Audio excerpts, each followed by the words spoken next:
wabarakatuh. Waalaikumsalam warahmatullahi wabarakatuh. Pertama kita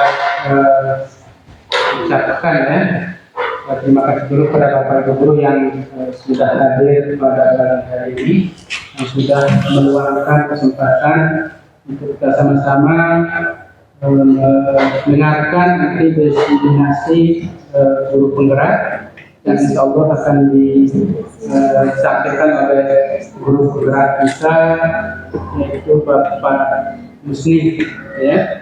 Dan mudah-mudahan nanti ini akan bisa menjadi motivasi kita semua untuk bisa mengikuti guru penggerak ini, karena sekarang itu kesempatan kita masih punya gitu. Karena guru penggerak ini batas usianya yaitu 50 tahun kalau tidak salah. Nanti kalau sudah lebih dari 20 tahun maka akan menjadi kadaluarsa ikut. Ya, jadi baiklah, adapun acara yang kita lalui pada pagi hari ini, yaitu yang pertama pembukaan, itu seperti yang akan disampaikan oleh Bapak Kepala Divisi Fikur. Selanjutnya nanti akan ada diseminasi dari Bapak Guru Penggerak, yaitu Bapak Yusni. Ini untuk acara pertama. Kepada Bapak Kepala SMP Fikur, waktu kami persilakan. Terima kasih. Bismillahirrahmanirrahim. Assalamualaikum warahmatullahi wabarakatuh.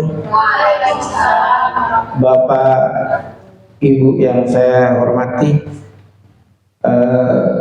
alhamdulillah pada pagi hari ini menjelang siang kita bisa bertemu di tempat ini dalam rangka diseminasi pengimbasan budaya positif di sekolah. Sebelumnya perlu saya sampaikan kepada Bapak Ibu tentang guru penggerak ini. Di guru penggerak ini adalah pintu masuk untuk semuanya sekarang ini. Untuk jadi kepala sekolah, untuk jadi pengawas, bahkan untuk sertifikasi pun kalau sudah mengikuti guru penggerak ini, Bapak Ibu tidak perlu untuk PPG yang sekian itu cukup, nanti Bapak Ibu ujian selesai lah itu. Makanya saya berharap kepada Bapak Ibu, terutama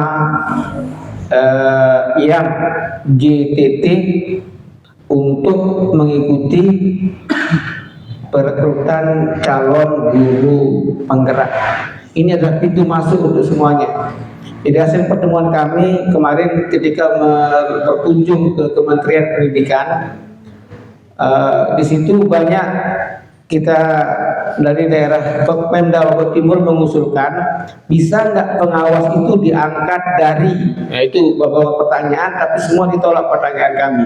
Misalnya dulu pernah ada tes substantif untuk pengawas yang dulu ternyata tidak bisa kalau tidak melewati guru penggerak, apalagi kepala sekolah yang tidak pernah jadi guru penggerak atau kepala penggerak, maka habislah riwayatnya untuk bercita-cita untuk menjadi pengawas.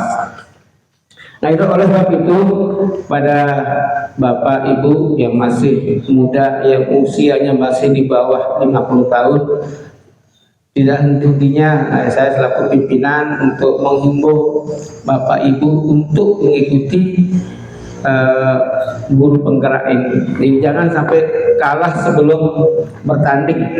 Belum kira saja capek dan sebagainya. Memang itulah ya. Mudah-mudahan Bu ini setelah saya ngomong ini besok ikut gitu ya. Usianya masih di bawah 50 tahun ini. Ya. Balita bawah 50 tahun. Ya. Ya. Kemudian untuk Ibu Nining, Ibu Lira, Ibu Iroyani, ikut lagi, ikut lagi. Ya, jadi betul ini saya, karena ini berkaitan dengan raport mutu sekolah kita. Berarti kita ini selama ini baru cuma satu guru penggerak.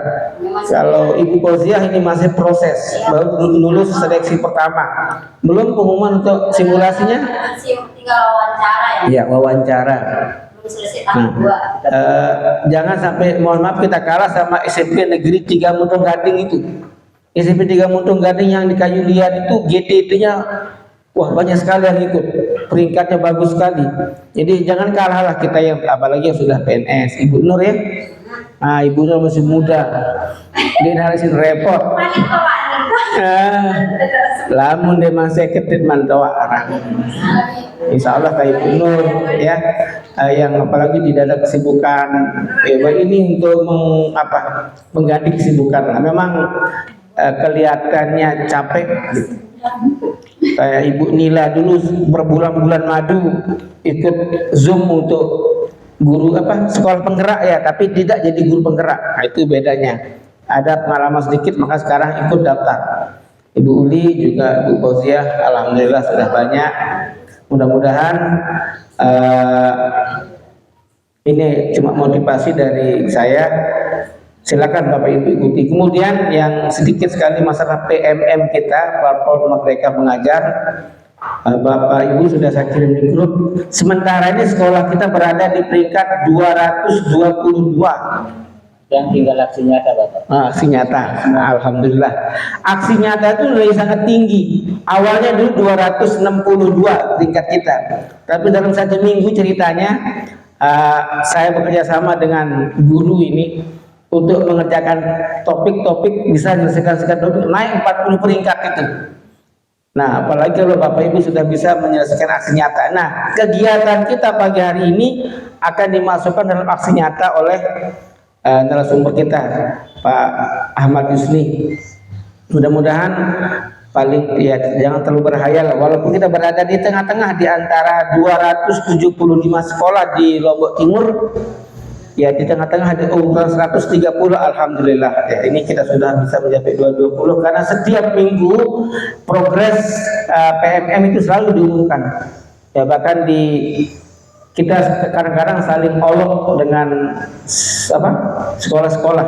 Tapi yang membuat agak lega sedikit, saya dari SMP 2 Sipur, ternyata peringkat SMP 2 Sipur yang non penggerak lebih tinggi grade kita dibandingkan dengan SMP 3 Sipur yang notabene adalah sekolah penggerak. Sekolah penggerak kita non penggerak. Nah, oleh sebab itu Bapak Ibu tolong sering-sering buka PMM-nya. Di situ semua terdokumentasi, Bapak Ibu nonton videonya sering ada kelihatan di situ sudah menyelesaikan tes, apalagi aksinya. Ini kita yang paling rendah itu aksi nyata kita yang sangat rendah, sedikit sekali. Ya, barangkali ini saya perlu saya sampaikan karena nanti narasumber akan berbagi bagaimana tentang budaya positif yang dikembangkan di sekolah. Demikian yang bisa saya sampaikan. Bila hidayah. Assalamualaikum warahmatullahi wabarakatuh. Terus. Selanjutnya kita akan mendengarkan penyampaian materi dari Bapak narasumber kita ini, yaitu Bapak Ahmad Yusni. Kepada beliau kami persilakan. Pak. Oh, iya.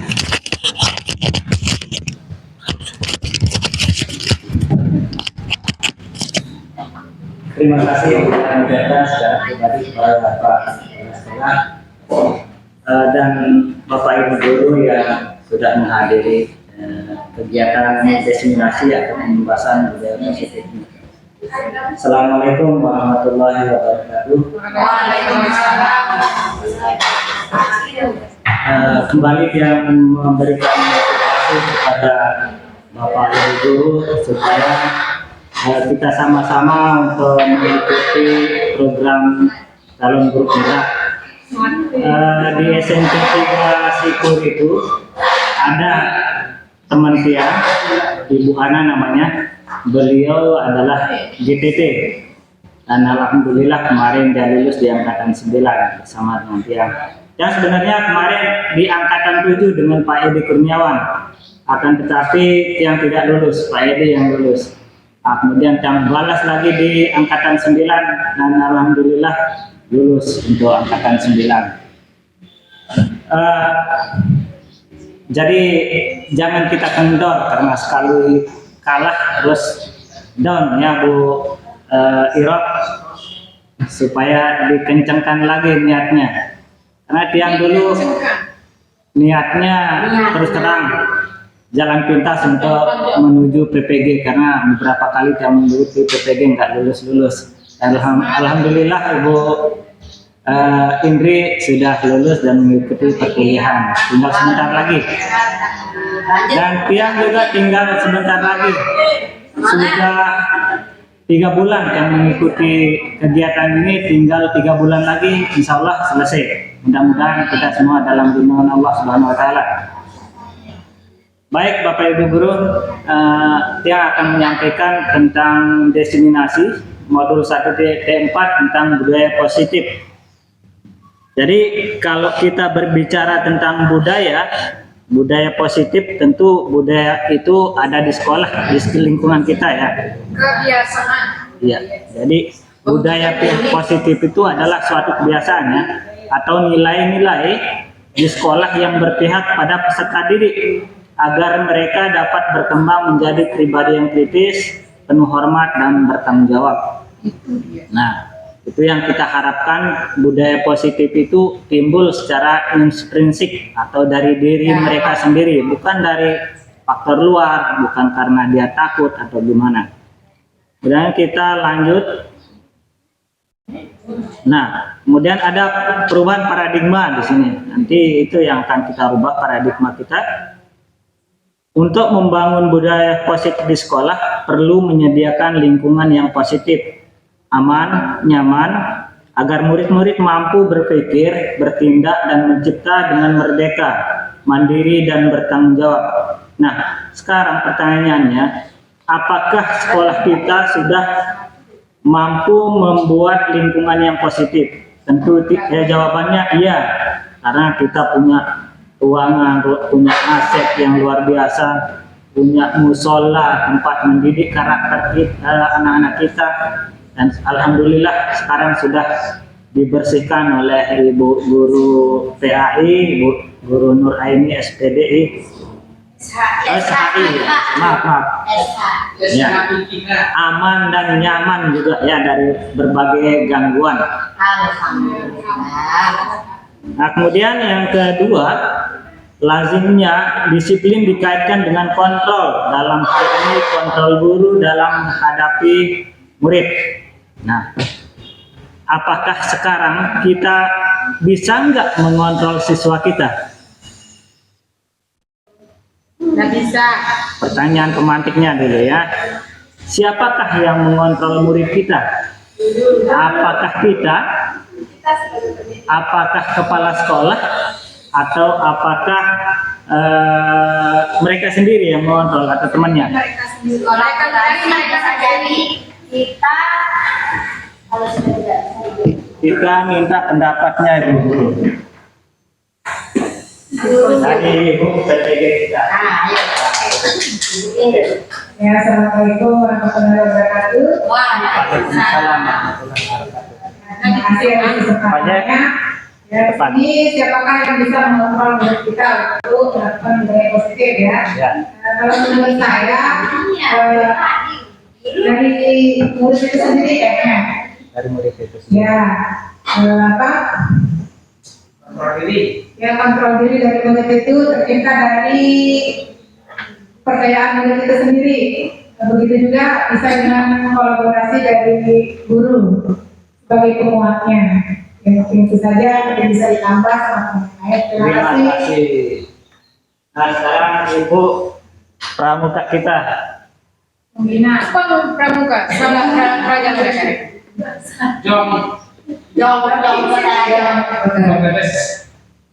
Terima kasih atas kesempatan yang diberikan ya. Siapakah yang mengontrol murid kita dalam membiasakan budaya yang positif ya? Nah, kalau di lingkungan luar sekolah ya, mungkin ini mereka sendiri, Pak ya. Tapi kalau murid ini berada di dalam kelas yang guru di sana menjadi pembimbingnya ya, atau pengajar di situ ya, otomatis kita, menurut saya adalah guru yang memiliki tugas untuk mengontrol supaya siswa kita atau kelas yang sedang kita bina ya, atau kelas yang kita ajarkan itu menjadi kondusif seperti itu ya. Nah jadi sebenarnya pembiasaan positif ini harus berasal dari siswa itu sendiri dulu ya, dimanapun baik, terutama di lingkungan luar kelas ya, karena dengan budaya-budaya positif yang mungkin nantinya mereka dapat dari teladan ya, dari kita sendiri sebagai bapak ibu gurunya ya, kemudian teman-temannya juga ya, biasanya teman yang lebih atas dari mereka mungkin ya. Nah sehingga kadang kan kita sebagai bapak ibu guru selalu mengatakan dalam kegiatan inkap, dalam kegiatan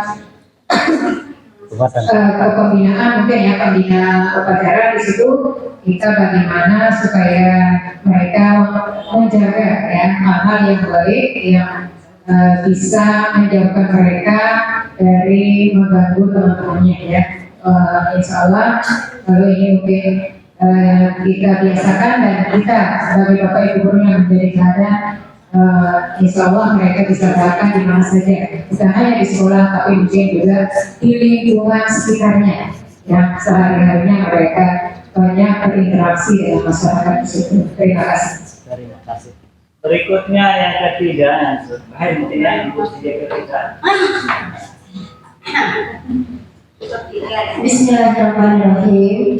Assalamualaikum warahmatullahi wabarakatuh. Waalaikumsalam. Kalau dari saya mungkin akan menggabungkan jawaban dari Ibu Indrianti dan Ibu Baikuli Susianti. Jadi siapakah yang mengontrol murid kita? Pada dasarnya sebenarnya pembiasaan budaya positif yang baik memang seharusnya itu berawal dari diri sendiri. Nah, untuk anak-anak tentunya itu berasal dari lingkungan keluarga. Sehingga kalau di lingkungan keluarganya itu mereka sudah dibiasakan untuk hal-hal yang sifatnya positif, insya Allah nanti ketika mereka sudah masuk di sekolah, khususnya di sini di jenjang SMP, maka kita juga akan memerlukan anak-anak yang jika mereka terbiasa melakukan kegiatan yang positif, tentu kita tidak akan terlalu kesulitan untuk mengontrol mereka. Akan tetapi di sini kan siswanya beraneka ragam, belum juga mereka berasal dari latar belakang yang berbeda-beda. Jadi untuk anak yang mereka memang sudah membiasakan untuk budaya yang positif, saya pikir ini di sini kita tidak akan terlalu kesulitan. Tetapi ketika ada anak-anak yang memang notabene-nya tidak menutup kemungkinan juga tidak pernah tinggal dengan orang tuanya, nah itu di sini kitalah yang akan mengambil peran untuk mengontrol mereka. Jadi istilahnya ada di sini kita tinggal melihat saja mana mereka yang memang sudah terbiasa melakukan budaya positif, kemudian mereka yang memang mungkin belum terbiasa, maka di sini kita juga harus mengambil peranan untuk mengontrol murid tersebut. Jadi seperti itu Pak. Terima kasih. Terima kasih, jawaban yang sangat kalau saya bisa simpulkan dari jawaban tadi, yang pertama Ibu Indri, beliau memberikan komentar bahwa budaya positif atau kontrol itu berada pada diri siswa itu sendiri atau faktor intrinsik ya, kalau tidak salah itu namanya faktor intrinsik. Kemudian Ibu Uli menggabungkan antara faktor intrinsik, ekstrinsik dengan pendapat dari Ibu Fauziah juga begitu, tapi beliau menekankan pada pembiasaan yang kemudian lama-lama menjadi suatu kebiasaan. Terima kasih untuk menjawabnya. Ini kita perlu melakukan suatu simulasi. Nah, simulasinya seperti ini Bu Guru. Kan ini kita berpasangan ya. Jadi ada yang menjadi A, ada yang menjadi B. Kita ibaratkan nanti saya pegang misalnya barang yang berharga, apakah itu suatu rahasia atau saya punya emas 1 gepok atau 1 kilo, itu saya genggam. Itu yang A. Nah, kemudian yang B berusaha membujuk, entah caranya apakah dia cara merayu, menghardik, atau melakukan pengancaman untuk supaya bisa membuka rahasia yang ada di kepalan tangannya tersebut. Kemudian nanti bergantian, yang B juga begitu, menyimpan rahasianya, apakah dia mau membuka rahasianya apa enggak, itu tergantung dari si A. Begitu ya. Bisa kita melakukan simulasi game ini.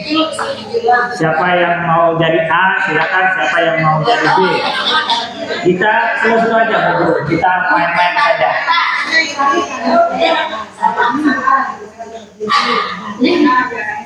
Ibu, Ibu, Saya memegang. siapa?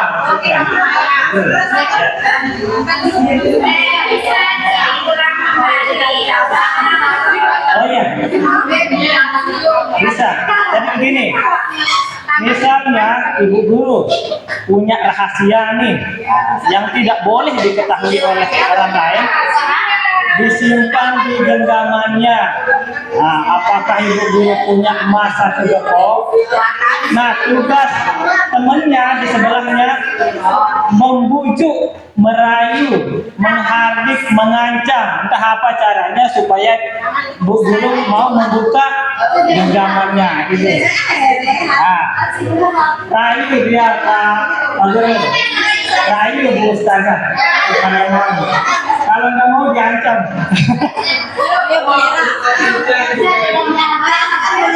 Ternyata beliau yang besar.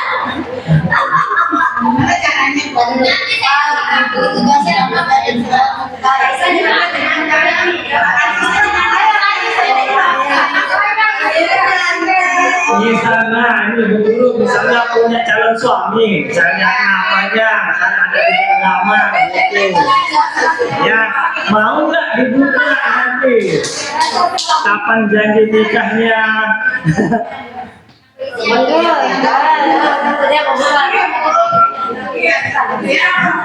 Bagaimana kalau melakukan segala macam cara? Boleh. Apakah dengan cara ancaman, pemaksaan, atau secara halus, dirayu?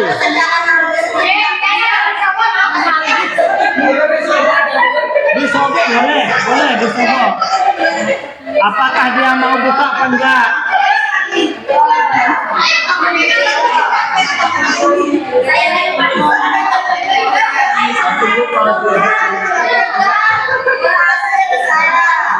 Sedikit bujukan dan intimidasi. Iya.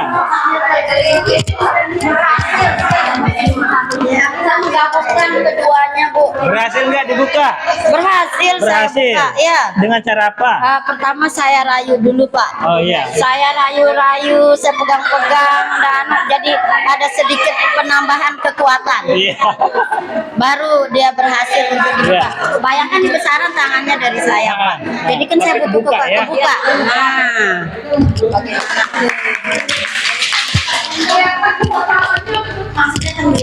Oke, sekarang Bapak Ibu guru bisa gantian ya. Yang B sekarang menjadi pemegang rahasia.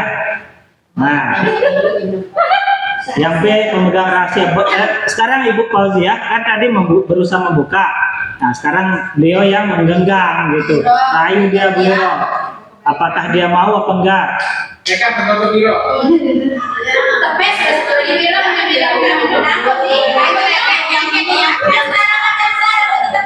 Boleh. Ancaman, intimidasi boleh.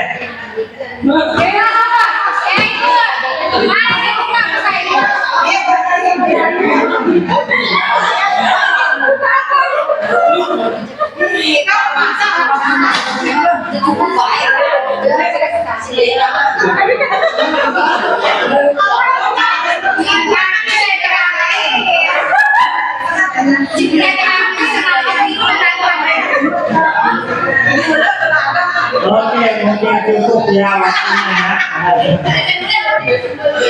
Nah, siapa yang berhasil membuka genggaman temannya tadi? Siapa yang berhasil? Buka. Nah, satu. Ibu Fauziah mampu membuka. Bu Indri bisa dibuka tadi? Belum. Oh, udah belum. Mau nggak dibuka tadi? Oke. Dipaksa ya, dipaksa ya.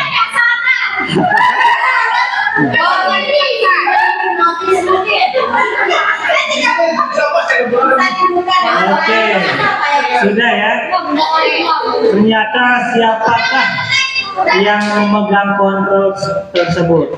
Ternyata yang pegang kontrol itu adalah diri kita sendiri.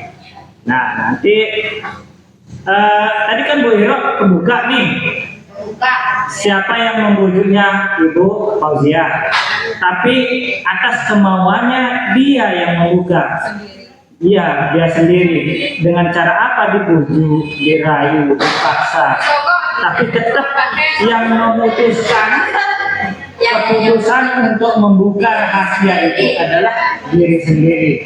Jadi siswa itu yang mengontrolnya sesungguhnya adalah dirinya sendiri atau faktor intrinsik. Nah, nanti kita berbicara tentang kontrol guru ya. Nah, jadi menurut KHD tujuan pendidikan itu adalah menuntun segala kodrat pada anak-anak agar mereka dapat mencapai keselamatan dan kebahagiaan setinggi-tingginya baik sebagai manusia maupun sebagai anggota masyarakat. Kemudian oleh karena itu pendidik hanya dapat menuntun tumbuh atau hidupnya kekuatan kodrat yang ada pada anak-anak agar dapat memperbaiki lakunya dan tumbuh kekuatan kodrat anak. Ada dua macam kodrat, yaitu kodrat alam dan kodrat zaman. Nah, ini kita diibaratkan kita menanam jagung atau padi misalnya. Kita hanya bisa memberikan pengairan, pemupukan kepada tanaman kita. Kita hanya bisa untuk melakukan perawatan, tapi nggak bisa kita paksa dia untuk tumbuh. Kita hanya bisa merawatnya saja, karena sesungguhnya siswa kita itu punya keunikan masing-masing, punya latar belakang yang berbeda, seperti yang diungkapkan oleh Ibu Fauziah tadi. Memang beda sekali jawabannya CGP ya. Sudah tahu trik-triknya itu.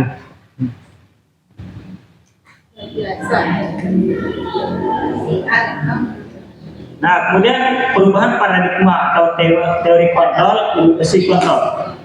Nah, ilusi guru mengontrol murid seperti yang sudah tadi Ibu Uli juga sampaikan, Ibu Guru Fauziah juga sampaikan bahwa guru itu bisa mengontrol murid. Kemudian ilusi dan kritik membuat orang bersalah dapat menguatkan karakter. Yang bagaimana sih contohnya? Kita membuat siswa merasa bersalah. Ada yang bisa memberikan contoh? Sering, ini guru BP juga sering. Tadi Pak pendapatnya guru BP. Bagaimana caranya kita membuat siswa itu merasa bersalah?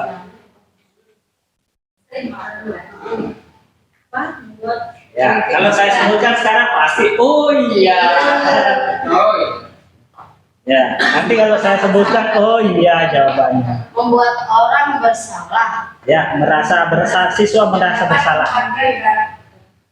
Apa sih yang kita bilang supaya mereka merasa bersalah? Nah, Ibu Guru, terima kasih ya. Assalamualaikum warahmatullahi wabarakatuh. Waalaikumsalam. Kaitannya dengan ilusi atau kritik yang membuat orang merasa bersalah. Ya. Mungkin sebagian besar dari Bapak Ibu guru pernah melakukannya, hanya Ya. saja kita tidak sadar bahwa itu adalah hal yang baik terkait dengan teori kontrol. Ya. Contohnya adalah ketika peserta didik ada interaksi dengan guru kaitannya dengan permasalahan-permasalahan tertentu. Kadang kita menanya atau bertanya kepada siswa tersebut, kenapa kamu melakukan hal tersebut? Saya merasa malu. Contohnya, misal, ya, peserta didik itu sedang dalam keadaan kelas yang kosong, artinya tidak ada gurunya. Kemudian ada guru lain yang bertanya, kamu pelajarannya apa?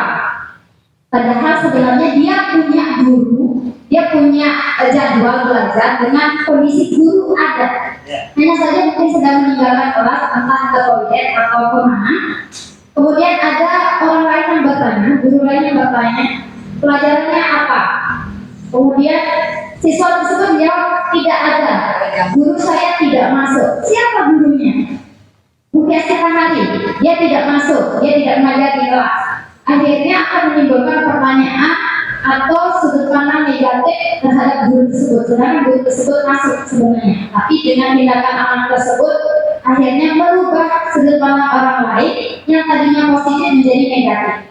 Nah, dalam hal lain, guru yang tadinya dinyatakan tidak masuk, tahu hal tersebut terjadi.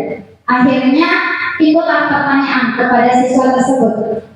Ketika gurunya sudah kembali, saya merasa malu kalau kamu melakukan tindakan tersebut karena anak ini tidak jujur. Nah, dengan pertanyaan yang seperti itu atau pernyataan seperti itu dari gurunya akan menimbulkan rasa bersalah terhadap diri anak-anak. Mungkin seperti itu, Pak Guru. Terima kasih jawaban yang sangat. Bisa ditambah? Sudah ingat biasa.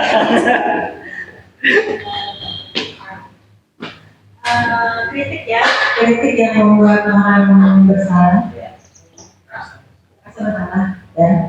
Mungkin dengan cara memancing atau menekan, bisa ya, memancing misalkan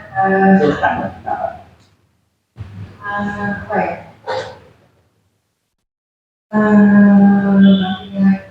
Apa yang kita ucapkan? Apa yang kita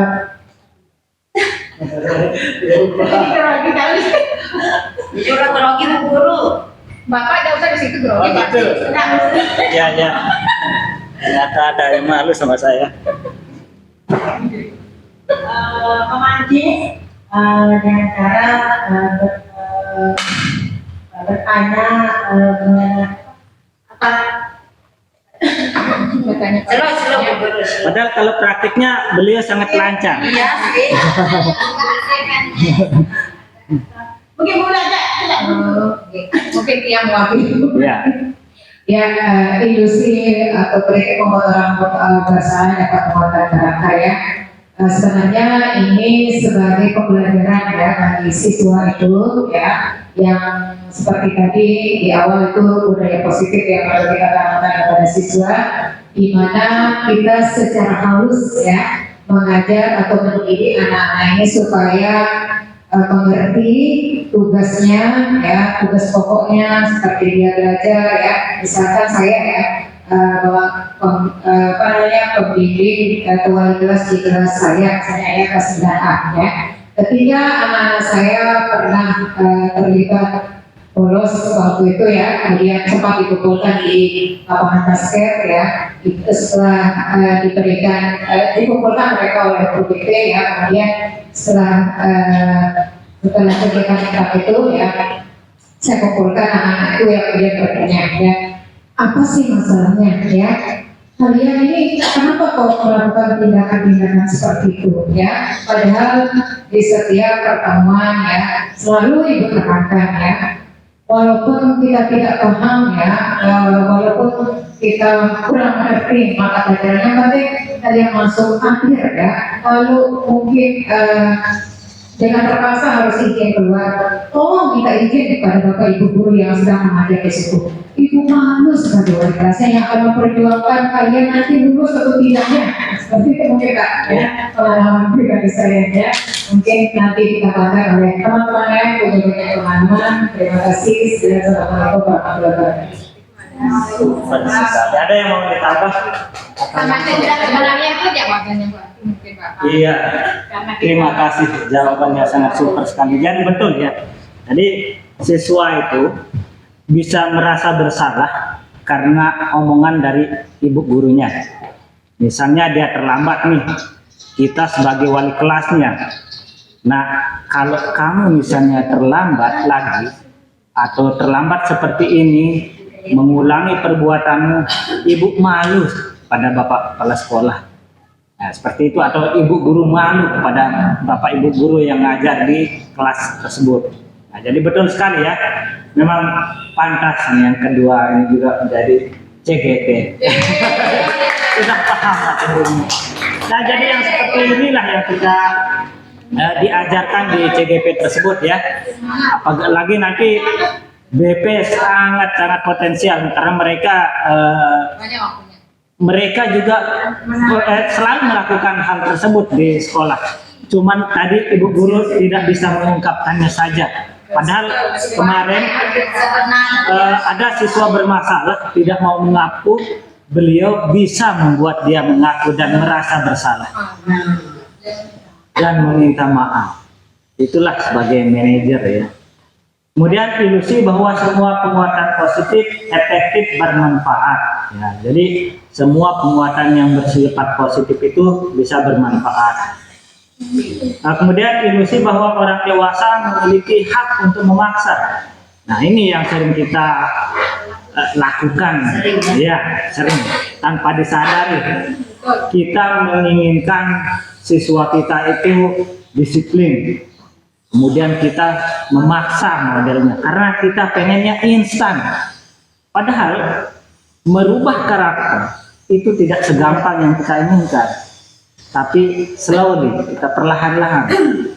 Tidak bisa kita merubah karakter itu seminggu, 2 bulan, bahkan setahun. Pelaksanaan program 5S saja, tidak bisa itu 1 tahun 2 tahun.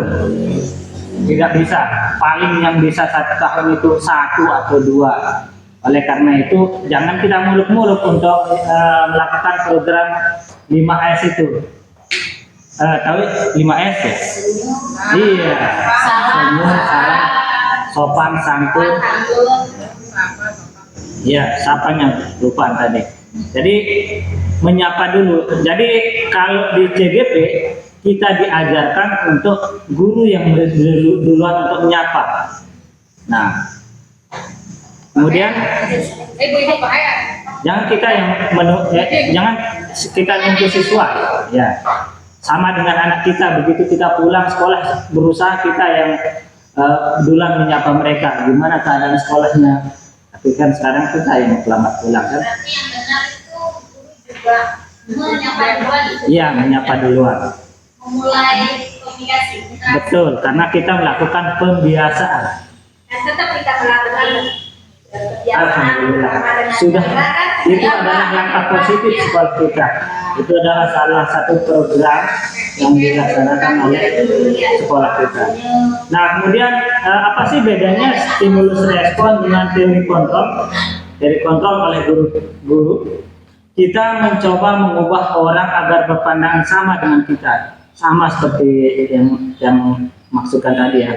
Kita pengennya anak kita maunya kita seperti itu. Nah, besok kamu harus jadi guru ya. Jangan jadi guru. Nah, kita sering memaksa seperti itu. Saya juga begitu dulu. Saya paksa anak saya yang pertama untuk jadi hafiz. Akan tetapi alhamdulillah karena dari kemauannya dia sendiri juga ini digabungkan antara kepaksaan saya dengan kemauan anak saya. Jadi alhamdulillah ternyata dia punya faktor intrinsik. Anak yang saya yang kedua tidak bisa karena tidak ada faktor intrinsiknya, meskipun saya paksa tidak mau. Iya. Jadi mereka unik, berbeda-beda. Kemudian yang kalau teori kontrol bedanya kita berusaha memahami pandangan orang lain tentang dunia. Jadi dunia mereka kita pahami dulu, jangan kita memaksakan ya. Kemudian perilaku buruk dilihat sebagai suatu kesalahan. Nah, sekarang kalau misalnya anak kita melakukan kesalahan, itu adalah suatu perilaku buruk. Akan tetapi, padahal kita sendiri tanpa disadari sering melakukan suatu kesalahan. Saya sendiri juga pernah melakukan kesalahan, sering. Dan Bapak Ibu guru juga yang lain pasti. Sering. Oleh karena itu di CGP juga kita belajar tentang budaya untuk jangan mengungkit masalah yang jelek dari orang lain. Jadi, agama juga menganjurkan yang kita ungkit adalah yang baik-baiknya saja. Begitu juga dengan sekolah. Jangan kita ceritakan sekolah kita yang jeleknya. Nah, kita ceritakan yang prestasinya. Begitu juga dengan di rapat sebenarnya ya, Bapak Ibu Guru. Kita sering terpancing dengan masalah-masalah yang 1% mungkin ya. Ada kenakalan anak kita, itu yang kita bahas sampai berjam-jam. Sementara prestasi siswa kita tidak pernah kita bahas. Nah, ini di sini semua kena kita. Kemudian orang lain bisa mengontrol saya. Apakah kita bisa dikontrol? Hanya Anda yang bisa mengontrol diri Anda. Ya. Seperti yang tadi ya, Bu Irok melepaskan atau membuka kepalanya karena kemauannya dia sendiri. Meskipun begitu. Kemudian saya bisa mengontrol orang lain. Karena kita tidak bisa mengontrol orang lain. Kemudian pemaksaan ada pada suatu bujukan yang gagal. Ya. Kemudian bedanya kolaborasi dan konsensus menciptakan pilihan-pilihan yang baru. Jadi kita harus sering melakukan kolaborasi. Saya juga sering melakukan kolaborasi dengan Bapak Ibu guru yang lain. Ibu Guru Indri juga sering meminta saya untuk membantu. Kemudian saya juga meminta bantuan kepada Bu Emma, diajarkan apa yang saya tidak bisa. Saya tidak canggung untuk meminta bantuan, saya tidak malu. Kemudian model berpikir menang kalah. Kemudian kalau di teori kontrol, model berpikirnya menang-menang. Artinya begini, kalau menang-menang itu. Misalnya ada 2 orang anak bertikai, saling jambak baju misalnya. Kemudian kancing bajunya lepas, sehingga dia nangis. Nah, kira-kira apa yang akan kita lakukan sebagai seorang guru, bertindak sebagai manajer? Jadi nanti berpikirnya menang-menang. Yang melakukan kesalahan tadi, yang menarik baju anak sehingga terlepas kancingnya, harus berusaha bagaimanapun caranya supaya dia bisa minta maaf dan memperbaiki baju itu. Nanti kita ambilkan jarum, suruh dia menjahit sendiri. Nah, jadi solusinya ada pada mereka sendiri. Jangan kita yang minta, sekarang kamu harus mengganti kancing baju ini, atau kamu harus menjahit kancing baju ini. Kita tanyakan pada mereka, nah, kamu kan sudah melakukan kesalahan nih. Sekarang bagaimana solusinya supaya ini bisa selesai? Jadi mereka yang memberikan solusi.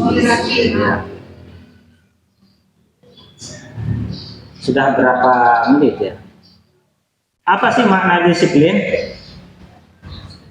Nah, sebelumnya mari kita tanyakan pada diri kita sendiri, bagaimana kita berperilaku, mengapa kita melakukan sesuatu.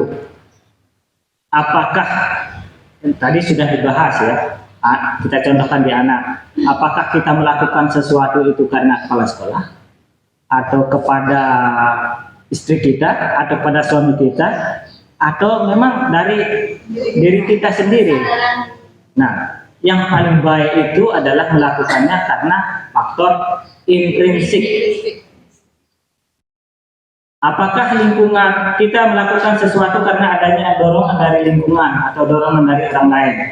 Seperti yang tadi saya jelaskan. Kemudian terkadang kita melakukan sesuatu karena kita menghindari rasa sakit atau tidak nyaman. Nah, misalnya anak-anak itu hadir tepat waktu atau masuk pagi karena takut dihukum. Nah, ini maksudnya yang ini. Supaya kita sebenarnya menghindari hukuman itu, supaya faktor yang sebenarnya adalah timbul dari diri sendiri. Kemudian terkadang kita juga melakukan sesuatu untuk mendapatkan apa yang kita mau. Nah, contohnya saya dulu juga, saya mengikuti CGP ini karena faktornya saya pengen PPG secara instan. Nah, tapi setelah saya mengikuti perkuliahannya ternyata asik nih, banyak yang merubah perilaku saya. yang dulunya saya sering menghukum anak saya, jadi saya tidak hukum lagi. Nah, jadi itu yang terjadi pada perubahan pada diri kita sendiri ya.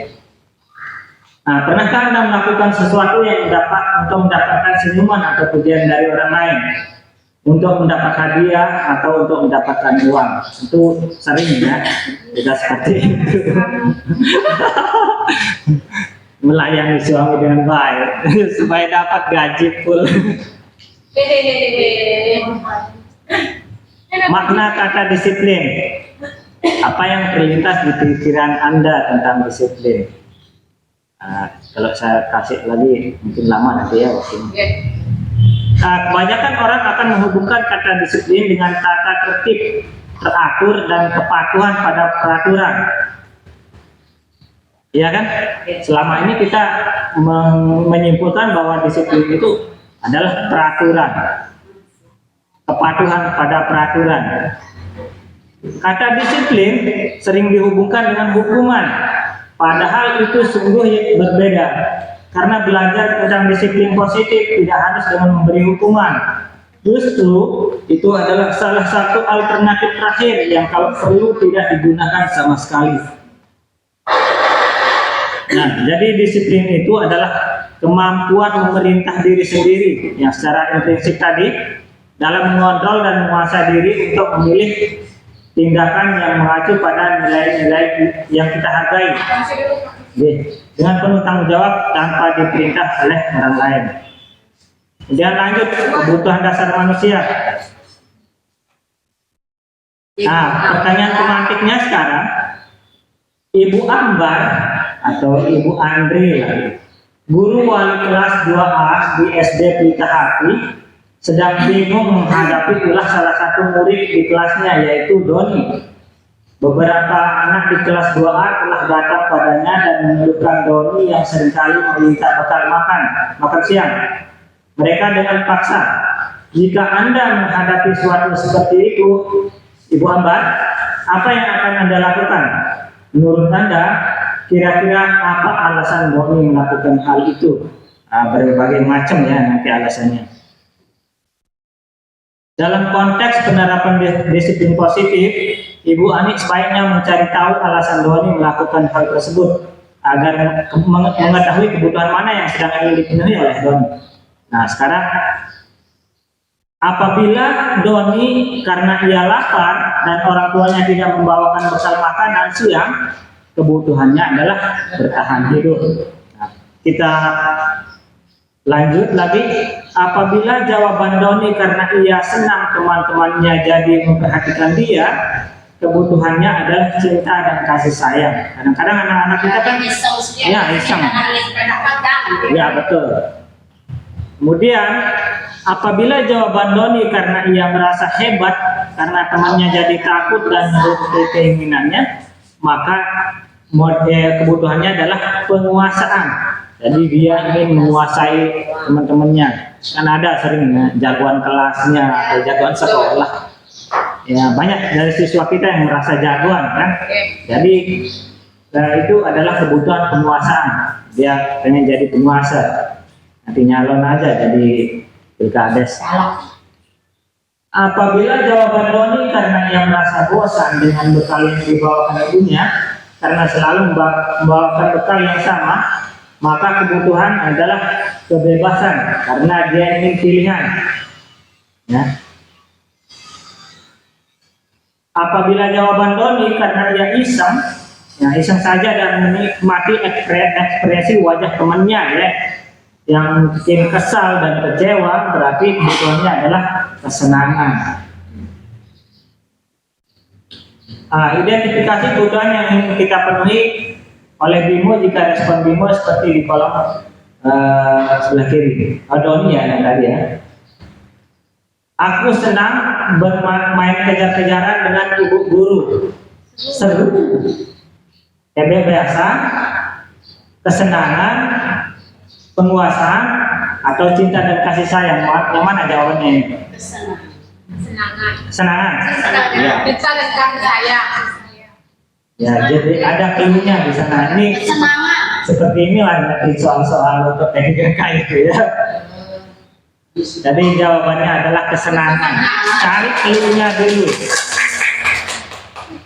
Nah, kemudian ibu guru bilang, aku tidak boleh bersenandung sewaktu mengerjakan tugas. Sering kita marah juga ya pada anak yang meok-meok itu. Katanya kelas harus tenang, tidak ada suara, kan nggak jadi seru. Jadi apa yang diinginkan? Kesenangan. Oh iya. Dia senang. Senang. Nggak ada yang sedih bersiul gitu. Ibu guru tidak menyapaku hari ini, padahal aku pakai jepit rambut baru. Jawabannya Cinta dan kasih sayang. pinter-pinter. Sudah coba oke. Aku sebel gambarku tidak rapi, malah ibu guru nunjukin ke teman-temanku di depan kelas. Kira-kira apa nih dia sebel? Kepuasan. Mantap. Cinta dan kasih sayang. Cinta dan kasih Kebebasan. Ya bebas, aku pengen mengekspresikan ya.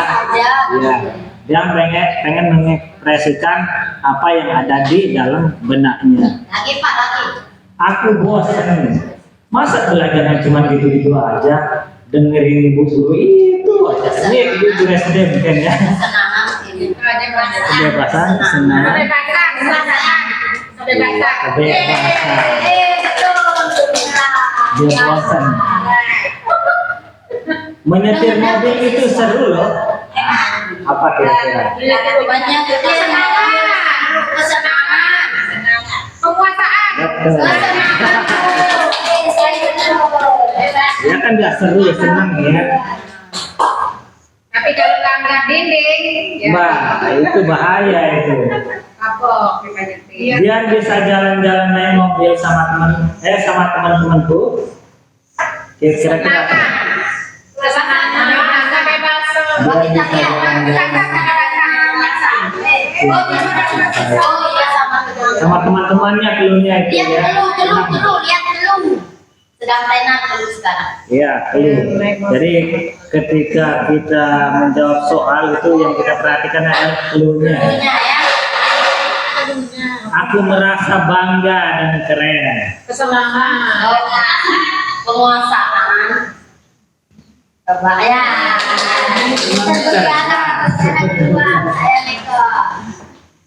Aku senang bisa pergi ke tempat yang aku suka. Jawabannya adalah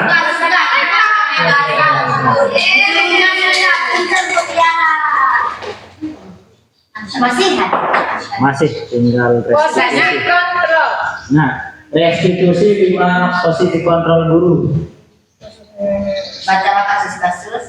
Bisa atau Tiara lah ya. Ya Tiara dan Tiara dan Hana Ya. ada ya, Tiara dan Bu Hana dipanggil masuk ke ruangan Ibu Dewi, kepala sekolah SMA Makmur. Ibu Dewi baru saja mendapatkan pengaduan dari Ibu Tisa bahwa Hana menggunakan kata-kata kasar dan merendah-rendahkan Tisa di medsos. Ya, jadi ini kan bullying ya. Anto jarang sekali hadir di pembelajaran jarak jauh, dan pada saat hadir pun Anto seringkali menggunakan kata-kata kasar di kolom chat menyengit teman-temannya. Hal ini sudah sangat mengganggu dan beberapa orang tua murid mengikuti pembelajaran daring mengeluhkan tentang perilaku Anto di pembelajaran jarak jauh. Ini tentang penggunaan media sosial semua ya. Bila Anda adalah seorang kepala sekolah, penerapan disiplin apakah yang Anda akan lakukan untuk kasus Hana dan kasus Anto? Why? Nah, jadi kenapa? Mengapa? Apakah kita sebagai penghukum? Nah, seorang penghukum bisa menggunakan hukum fisik maupun verbal. Jadi selain fisik, kita menggunakan kata-kata yang tajam ya, itu verbal. Nah, sekarang ini lagi viral di anak-anak kita. Mereka sering menyebutkan temannya dengan nama orang tuanya. Itu adalah termasuk bullying verbal. Orang-orang yang menjalankan posisi penghukum senantiasa mengatakan bahwa sekolah memerlukan sistem atau alat yang dapat menekan murid-murid lebih dalam lagi. Guru-guru yang menerapkan posisi penghukum akan berkata, patuhi aturan saya, atau awas, kamu selalu saja salah, kamu selalu saja salah. Kemudian selalu, pasti selalu yang terakhir selesai. Guru seperti ini senantiasa percaya hanya ada satu cara agar pembelajaran bisa berhasil, yaitu dengan cara dia. Silakan dinikmati ala kadarnya, betul ya? Alhamdulillah. Sayang sekali saya nggak dikasih. Ini Bapak, mohon maaf. Tadi kirain hari Senin sama Oke, nggak apa-apa. tapi begitu dicarikan sudah habis. Oh gitu, nggak apa-apa. Kemudian hasilnya, kemungkinan murid marah dan mendendam atau bersifat agresif. Bisa jadi sesudah kembali duduk, murid tersebut akan mencoret bukunya atau meja tulisnya. Dan sekarang sering kita menemukan coret-coretan di meja ya, atau di dinding. Nah, itu karena ada hukuman sebenarnya. Lebih buruk lagi, sekolah-sekolah murid melihat melihat motor atau mobil bapak gurunya dan akan menggores kendaraan tersebut dengan paku. Nah, jadi pernah saja ya terjadi di sekolah. Tapi mudah-mudahan siswa kita tidak seperti itu. Yang sendiri punya permasalahan pribadi. Dulu waktu yang masih kelas 1 SMP, yang belajar sama Bu Eni ya, Pak guru kita bahasa Indonesia, tidak saya sebutkan namanya. Saya sudah juga belajar tentang majas. Kemudian suatu ketika saya pengen buang air kecil, kemudian saya di kelas A, kemudian melintas di kelas B, terdengar oleh dia pertanyaan, apa itu majas metafora? Langsung tidak ada yang jawab, akhirnya yang sendiri jawab dari luar. Iya, iseng jawab, akhirnya jawab. Tahu-tahunya ada siswa yang keluar dan memanggil saya, Yus, sini, dipanggil sama Pak Guru. Akhirnya kan saya penurut orangnya. Jadi masuk ke kelas itu langsung dapat tempelengan. Itu tidak akan bisa terlupakan. Kalau sendiri yang ingat itu kadang sering meneteskan air mata. Kenapa Bapak Guru itu melakukan hal tersebut pada saya? Seharusnya yang apa akan kita lakukan sebagai guru yang bijak, apa yang akan kita lakukan? Kasih support. Pak, Bu, Iro? Dan support anak murid kita dikasih jawab. Oh, kita support. Ya. Memberi support. Iya, memberi support. Teguran namanya dari luar. Ya, memberikan teguran. Apa yang dilakukan sebenarnya? Seharusnya. Ya sebelumnya ini muridnya yang dari luar ya Pak Yus. Ya, saya jawab dari luar. Tidak sopan memang. Biasa jawab dia dari luar. Nah, Tapi betul jawabannya Pak Yus. betul. Ya mungkin seharusnya kalau saya aja suruh masuk bagus. Terus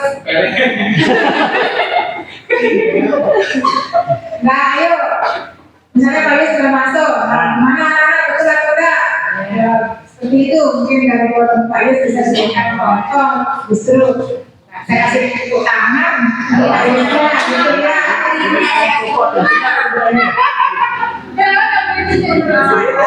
Ya.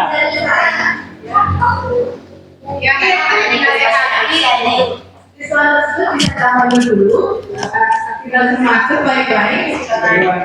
Kita tanya apakah caranya itu sudah benar atau tidak? Karena ini berkaitan dengan etika. Ya kan? Seandainya pelurunya ada dalam kelas tidak apa-apa, tapi ini kan di luar. Jadi mungkin itu yang membuat guru itu merasa tersinggung. Maksudnya, Sekarang sampai baik tuli jangan apa. sebenarnya bagus ya kegiatan ibu guru tadi ya. Seperti tadi ya anak-anak kita kadang ada yang baik, ada juga yang usil ya atau iseng ya Pak Guru ini katanya. Nah, kalau ada terjadi seperti itu, mungkin kita menghadapi hal seperti itu. Saya juga pernah kaget, Bapak ya, Pak pengawas kita, ya, pernah saya dalam memberikan pembelajaran waktu itu saya lagi menjelaskan, kemudian ada yang lucu, anak-anak saya ketawa, ya, tapi Bapak ini lewat, ya, kemudian tiba-tiba dia masuk, oh pengen anak saya, karena buat saya juga kaget waktu itu. Iya, Pak, usaha juga heran, ya, pengawas kita, ya, terus. Ya, saya juga menyaksikan anak buah saya waktu itu karena mungkin waktu itu masih muda saya Pak Guru ya, tiba-tiba kejadian sebelum mungkin belum saya cukup kaget ya, tiba-tiba anak ini mungkin dia tersinggung Bapak ini ya, karena tiba-tiba pas dia lewat kemudian anak ini sedang tertawa ya, padahal saya lagi mengajar waktu itu ya, kemudian tiba-tiba dia masuk marah-marah, kemudian ada kayaknya yang ditempelin anak buah saya waktu itu, anak baru saya waktu itu ya, saya juga betul-betul kaget, saya hanya terpana waktu itu ya. Nah, terhadap kejadian seperti ini ya, sebaiknya ya kita kalau sudah tadi diperintah ada yang teman-temannya dari kelas yang kita ajarkan seperti itu ya, memanggil si anak untuk masuk ke kelas ya, sebaiknya menggabungkan ya. Nah, jadi bagaimana kira-kira jawaban dari temanmu ini? Ya, kemudian kita tanya mungkin di kelas itu ya. Kemudian kalau mereka sudah membuka bukunya dan jawabannya betul, ya, nah seperti itu betul jawabannya ya. Nah, tetapi mungkin di situ juga penanaman etika atau budi pekerti yang kita ajarkan ya. Sebenarnya tidak boleh seperti itu ya, kalau memang gurunya tidak membolehkan, tapi kalau saya sendiri tidak apa-apa ya, karena mungkin mereka sekedar iseng saja dan itu juga betul jawabannya, tapi karena kita mengajarkan yang namanya etika atau sopan santun, sebenarnya juga anaknya yang iseng tadi itu kita nasihati supaya menjadi pembelajaran bagi anak-anak kelas yang kita bina mungkin waktu itu Bapak Guru ya. Dan kita harus kasih support tapi merubah juga caranya ya, besok sampaikan dengan lebih sopan seperti itu ya, itu mungkin Bapak ya, supaya anak ini juga isengnya atau usianya nanti semakin kreatif, tapi dikreatifkan di tempat yang lebih positif ya, yang lebih yang seharusnya ya, seperti itu mungkin ya. Mungkin dapat saya Bapak. Terima kasih. Terima kasih, sangat super sekali jawabannya. Ini hal ini sudah saya sampaikan kepada fasilitator saya dan beliau menjawabnya sama dengan jawaban Ibu ini, karena pintar saja tidak cukup, tapi harus dibarengi dengan etika atau adab. Jadi adab yang utama, baru pintarnya. Jadi, tapi salahnya guru langsung menampar. Jadi seharusnya guru itu menasehati. Jadi kalau bisa solusinya kita minta ke siswa, jangan kita yang memberikan solusi. Nah, apakah itu baik apa enggak? Nah, menurut kamu baik apa enggak? Nah, kalau yang baiknya kira-kira gimana? Nah, jadi mereka yang memberikan solusi, baru kita memberikan mereka reward. Karena hal ini berbanding terbalik ketika saya kelas 1 SD juga. Ini pengalaman ya, karena kita penyimbasan, jadi pengalaman yang positif saja kita ceritakan. Waktu kelas SD dia punya guru namanya Pak Halim, guru agama. Beliau yang mensupport saya untuk masuk sekolah, diberikan buku. Nah, beliau ngajar di kelas 2, kemudian yang masih kelas 1 waktu itu, dikasih duluan pulang, terus dia main-main di depan kelas 2, karena rumah dia kan di bapak jadi penjaga SD. Terus ditanya doa tidur, waktu itu masih kecil ya, doa tidur, doa bangun tidur, ternyata kelas 2-nya nggak bisa. Nah, yang dilihat main-main sama bapak guru itu dipanggil. Coba Yus, bisa nggak bacakan doa tidur dan sebelum tidur dan sesudah tidur? Nah, yang bacakan. Jadi itu adalah reward yang sangat luar biasa. Nggak bisa kita lupakannya. Reward yang sangat membangun. Kemudian berikutnya membuat merasa bersalah, tadi sudah kita bahas ya, nggak usah kita bahas lagi. Bapak Ibu guru sudah paham sekali. Oke. Ya. Tapi hasilnya begini, murid akan merasa bersalah. Nah, bersalah telah mengecewakan ibu bapak gurunya. Murid akan merasa menjadi orang yang gagal dan tidak sanggup membahagiakan orang lain. Kadangkala sikap seperti ini lebih berbahaya dari sikap penghukum, karena emosi akan tertanam rapat di dalam murid menahan perasaan.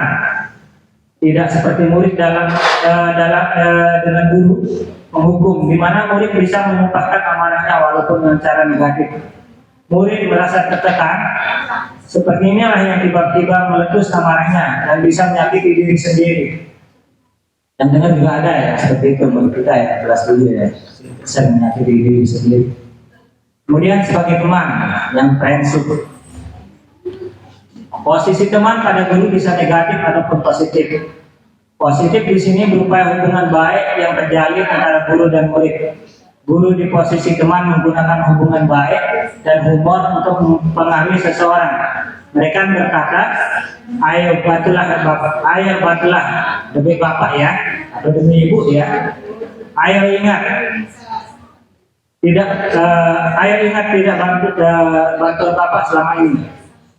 Ingat tidak kan? Oh iya. Ingat tidak bantuan bapak selama ini. Selupa dikasih koma misalnya. Ya sudah, kali ini tidak apa-apa, nanti ibu bantu bereskan. Nah, sebagai teman gitu ya. Hal negatifnya dari posisi teman adalah bila suatu saat guru tersebut tidak membantu, maka murid akan kecewa.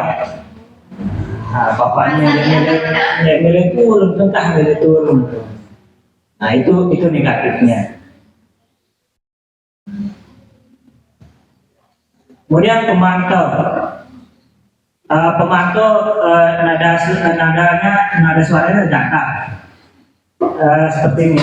Adi, tahukah kamu jam berapa kita mulai? Tahu Pak. Kamu terlambat 15 menit. Apakah kamu sudah mengerti konsekuensi yang harus dilakukan bila terlambat? Nah, jadi di sini ada konsekuensi. Itu berbeda sedikit tipis dia dengan penghukum. Konsekuensi. Misalnya kalau kita praktik misalnya ada siswa yang menumpahkan air, konsekuensinya maka dia harus membersihkan. Itu beda sedikit tipis dia dengan penghukum.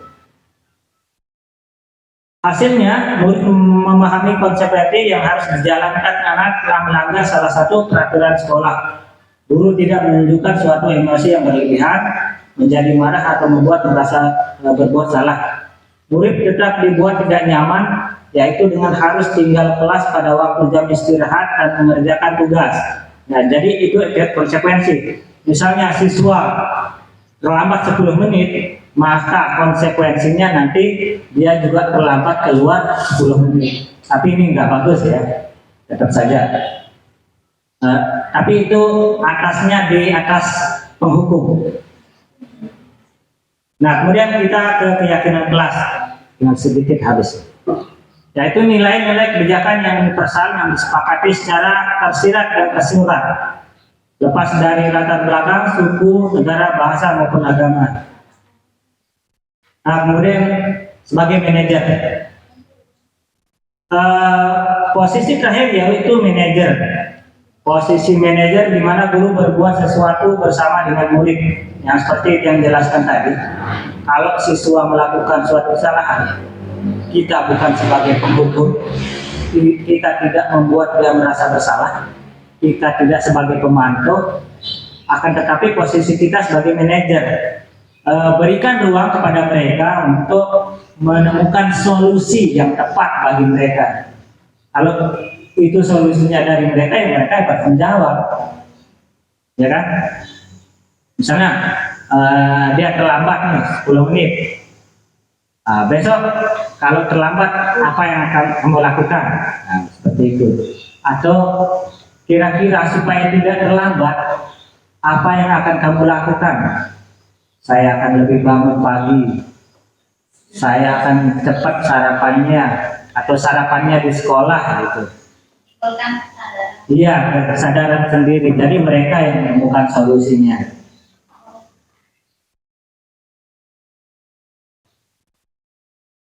Nah ini contoh tadi kelompok ya yang dia antara manajer dengan keyakinan kelas.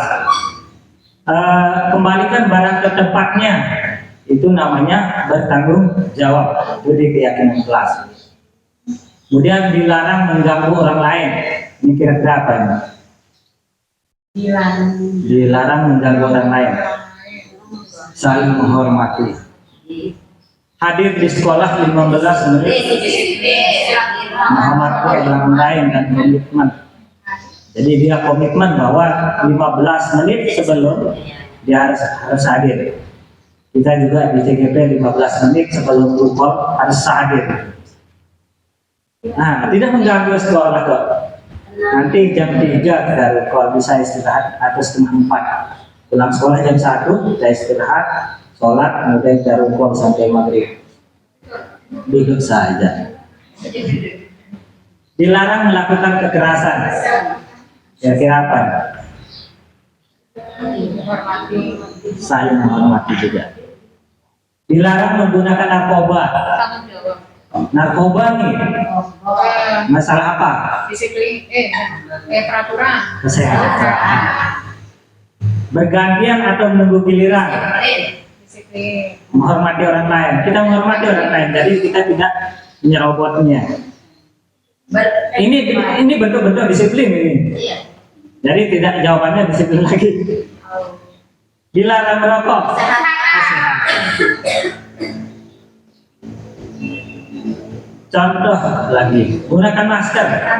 Kesehatan. Berjalan di kelas dan koridor. Selamat datang. Koridor ini. Ya. Jadi misalnya dia di luar jalur bisa berbahaya atau di trotoar gitu. Hadir di sekolah 15 jam. Dilarang melakukan kekerasan. Saling menghormati. Dilarang menggunakan narkoba. Bergantian atau menunggu giliran. Saling menghormati. Dilarang merokok. Nah, kesepakatan kelas. Ya, sama dengan perjanjian. Misalnya di kelas itu kan kita aja anak untuk membuat kesepakatan kelas. Apabila saya terlambat, maka saya seperti itu kesepakatan kelasnya. Semua anggota kelas harus akan memperlakukan satu sama lain dengan hormat setiap saat berbicara, mendengarkan dengan nada yang sopan. Itu sudah contoh kesepakatan kelas. Kemudian keyakinan kelasnya yang saling menghormati. Siswa diharapkan untuk melakukan pekerjaan mereka sendiri dan bertanggung jawab atas kemajuan belajar. Akan tetapi dari contoh ini sebenarnya sebagai aksi nyata kita yang bisa diupload di PMM, sebaiknya kita membuat kesepakatan kelas dengan siswa kita. Nanti terus aksinya di video dan kita upload ke PMM dan YouTube. Nah, itu sebagai penambah nilai untuk mutu sekolah kita. Jadi nanti diberikan oleh Bu Bendahara mungkin sticky note-nya. Sticky note. Ya, tahu sticky note Bu Guru? Yang Ada lembaran kecil ya ditempel, itu namanya sticky note atau post-it namanya ya. Kertas post-it, sticky note sama. Iya, berwarna ada biru, merah. Nah, misalnya sekarang kalau saling menghormati kira-kira apa contohnya yang sering kita temukan di sekolah, di kelas? Siswa harus gimana? Siswa mendengarkan ketika guru. Iya, jadi dia menghormati gurunya. Ada lagi kalau yang sama teman? Oh ya, sama teman. Ya. Kayaknya sudah kurang konsen ini. Seandainya tadi banyak ruangan di sini, kita akan melakukan break es breaking. Iya, itu Pak. Iya, tapi tidak cukup ruangannya. Terakhir ya, segitiga restitusi. Yang pertama itu Dari segitiga biru. Iya, segitiga biru, segitiga. Segitiga kuning. menstabilkan identitas. Sebelum lanjut itu restitusi ada pemahamannya apa dulu itu? Sebenarnya ganti rugi kalau anu. Jadi kita cuma lihat gambar, restitusi. Jadi kalau sudah melakukan kesalahan kita harus menggantinya dengan sesuatu yang baik. Memperbaiki. Restitusi. Maaf, yang tidak terlalu detail untuk menjelaskannya. Jadi yang pertama adalah menstabilkan identitas, kemudian validasi tindakan yang salah, kemudian menanyakan keyakinan. Ini sering dilakukan oleh ibu guru BP. Misalnya sekarang ada kasus, ada anak kita yang terlambat misalnya, sering sudah terlambat atau tidak mau mengikuti kegiatan minta. Terus kita panggil. Yang pertama yang kita lakukan adalah menstabilkan identitas. Nah, jadi yang namanya menstabilkan identitas ini kita tanya kepribadiannya dulu. Kenapa dia melakukan hal tersebut? Misalnya dia terlambat, jam berapa kamu bangun? Kalau misalnya dia jawab jam 5, kan tidak mungkin. Nanti pasti dia berbohong. Kita runut lagi, jam berapa kamu sarapan? Jam berapa kamu berangkat? Di rumah sama siapa saja? Itu namanya menstabilkan identitas. Nah, kemudian validasi tindakan yang salah. Jadi kalau misalnya kamu terlambat, kira-kira ini benar apa enggak? Risikonya gimana kalau kamu terlambat? Saya akan terlambat mengikuti pelajaran, misalnya seperti itu yang jawabannya. Nah, kemudian setelah dia mengakui kesalahannya, kita menanyakan keyakinan. Seperti tadi kita sebagai posisi sebagai manajer. Kalau kamu terlambat, untuk supaya tidak terlambat lagi, apa yang akan kamu lakukan? Nah, jadi mereka menemukan solusi sendiri. Jadi dia akan berusaha untuk tidak terlambat lagi. Saya akan berjanji, misalnya dia, bukan kita yang minta dia berjanji, tapi dia berjanji misalnya. Saya berjanji akan bangun lebih pagi lagi. Saya tidak akan bergadang lagi supaya tidak terlambat bangun. Saya akan sarapan lebih pagi lagi supaya tidak terlambat berangkat ke sekolah. Jadi itu namanya menanyakan keyakinan. Jadi mereka sendiri yang memberikan solusi, bukan guru yang memberikan solusi.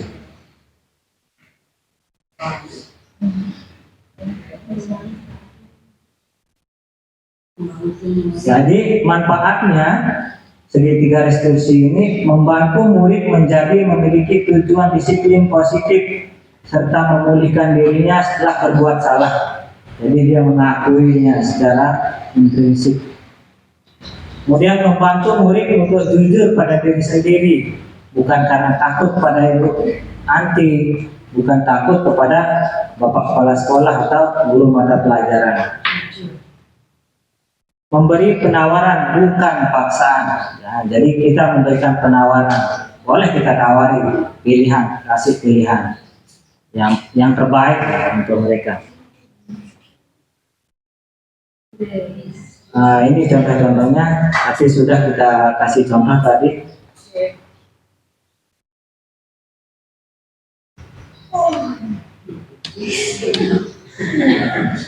Nah, jadi refleksi. Sekarang yang minta refleksinya Bu Guru nih, ya sesuatu satu aja. Mungkin Ibu Fauzia. Saya Pak? Iya, perasaan Anda setelah mengikuti penyimbasan. Saya pinjam mic-nya dulu. Saya kasih.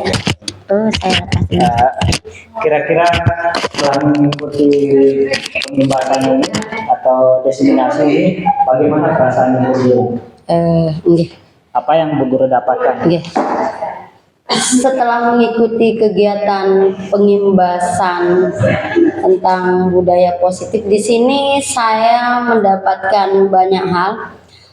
termasuk dari awal mengenai kontrol, kemudian juga ada banyak istilah yang saya dapatkan tadi seperti ya dari budaya positif, kemudian tentang segitiga restitusi.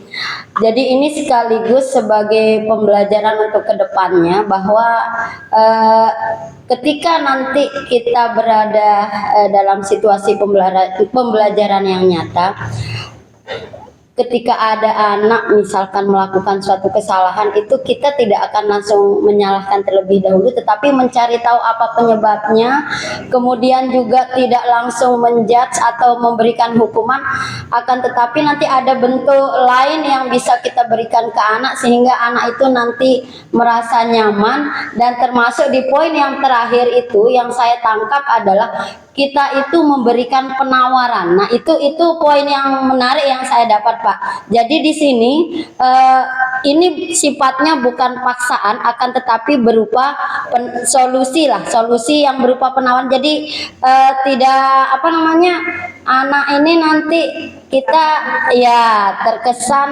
bahwa nanti mereka akan merasa nyaman lah ketika melakukan kegiatan pembelajaran. Jadi memang setelah mengikuti kegiatan ini, oh ternyata saya juga dulu pernah melakukan itu begitu. Iya, ya termasuk saya, Pak. Jadi kadang-kadang memang ketika melakukan kegiatan pembelajaran, kalau ada anak misalkan tidak mengumpulkan tugas, nanti awas kalau kamu ndak ngumpulin gitu. Tapi setelah adanya kegiatan ini kita bisa mengganti caranya sehingga anak-anak nanti akan merasa jauh lebih nyaman ketika kita melakukan kegiatan belajar mengajar. Jadi mungkin seperti itu, Pak. Refleksi yang saya dapatkan dari kegiatan ini. Mungkin ada teman yang mau menambahkan. Bu Indri mungkin, ayo. Nih Bu Indri, saya kasih. Assalamualaikum warahmatullahi wabarakatuh. Terima kasih ya. Hampir sama dengan Bu Fauzia, di sini banyak hal atau pembelajaran yang bisa saya dapat, terutama misalnya kayak budaya positif tadi, terus sama segitiga restitusi itu ya. Jadi di situ kita belajar, misalnya kita menghadapi masalah, anak bermasalah, kita tidak langsung menghukumnya, jadi ada langkah-langkahnya. Sehingga itu nanti tidak bisa membuat mental anak jatuh juga. Ya mungkin itu saja. Terima kasih. Assalamualaikum warahmatullahi wabarakatuh. Terakhir dari Pak Wakasek. Ya Pak Bahwa ada yang motor ini.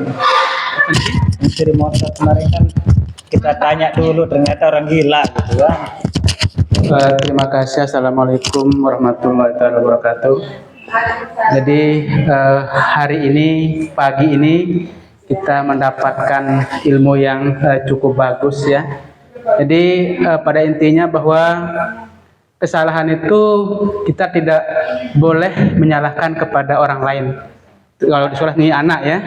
Jadi mungkin di sini kesalahan-kesalahan dilakukan oleh anak itu bukan berarti kita harus menyalahkan anak itu sendiri, tapi kita harus juga melihat kira-kira apa penyebab dari anak itu melakukan kesalahan. Itu yang pertama. Berikutnya yang kedua, dalam memberikan hukuman gitu. Jadi di sini itu tidak boleh melakukan hukuman yang bersifat fisik yang nantinya mungkin membuat anak itu merasa tidak nyaman seperti itu. Berikutnya dalam memberikan hukuman kita harus juga melihat bahwa hukuman itu akan bagus seperti itu. Jadi anak itu merasa akan lebih baik dengan apa yang sudah kita lakukan seperti itu. Berikutnya lagi yang terakhir mungkin ini.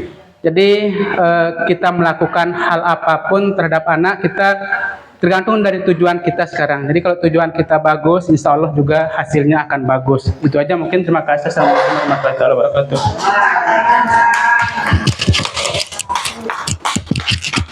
Terima kasih semuanya Bapak Ibu Guru.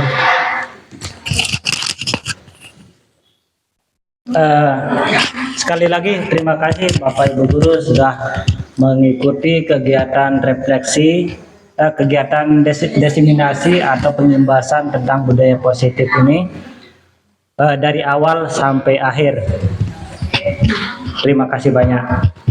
Dan alhamdulillah komentarnya sangat positif. dan mudah-mudahan kita bisa menerapkannya di sekolah. Terutama yang belum sama sekali, kita belum menerapkan keyakinan kelas dan kesepakatan kelas. Mungkin itu yang masih kurang di kita ya, kita lakukan nanti. Terima kasih. Assalamualaikum warahmatullahi wabarakatuh.